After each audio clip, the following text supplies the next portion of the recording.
E aí, pessoal? Quem tá na batalha para passar num concurso da FGV sabe. A prova de português pode definir o jogo. E dentro dela tem um assunto que é um verdadeiro campo minado: a diferença entre os pretéritos. Mas hoje a gente vai desvendar isso de uma vez por todas e transformar o que era dificuldade em ponto garantido na prova. Pois é, não é impressão sua. As bancas e a FGV em especial adoram explorar essa confusão que muita gente faz entre os tempos verbais do passado. Eles montam questões que parecem fáceis, mas que dependem daquela diferença sutil entre uma ação que acabou e uma que estava acontecendo. E é exatamente nessa sutileza que a gente vai focar agora.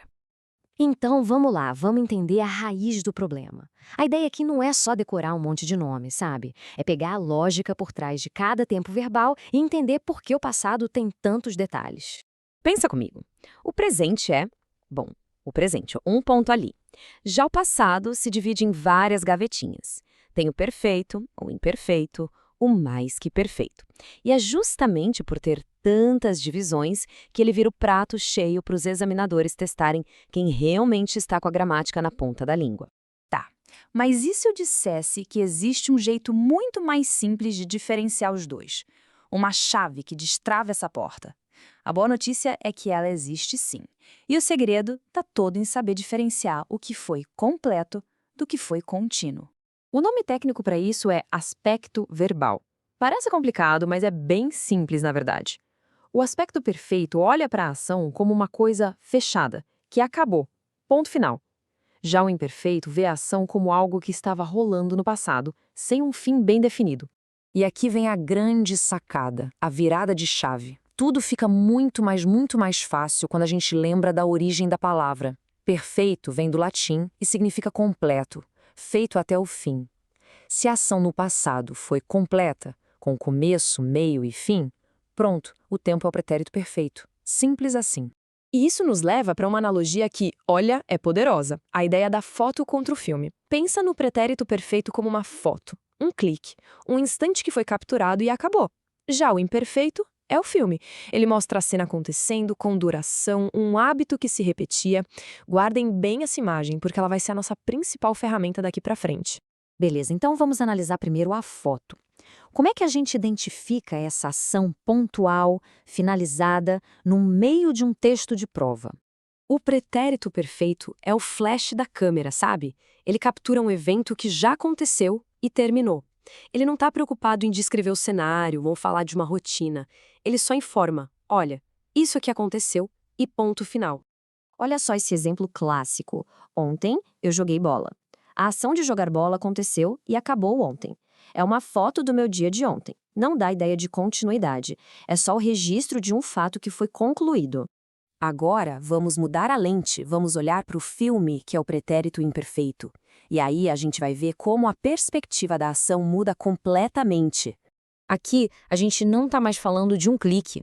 O imperfeito é como se a gente ligasse a câmera e deixasse gravando. Ele serve para descrever o pano de fundo, os hábitos, aquelas ações que se repetiam ou que estavam acontecendo quando alguma outra coisa, pá, aconteceu. Agora comparem com um exemplo anterior. Quando era moleque, eu jogava bola. O verbo jogava não está falando de um dia só. Ele está pintando um quadro, descrevendo uma rotina da infância. É um filme de como as coisas eram. Essa é a essência do imperfeito. Ok, a teoria faz sentido, né? Mas e na hora do vamos ver? Na pressão da prova, como é que essa lógica se aplica? Vamos testar a nossa estratégia da foto versus filme com questões reais que já caíram em concurso. Dá uma olhada nessa questão aqui. É bem o estilo deles. A banca apresenta um trecho e pede para analisar a sequência de verbos. O que ela quer saber, no fundo, é se a gente consegue perceber como essas ações estão se relacionando no tempo.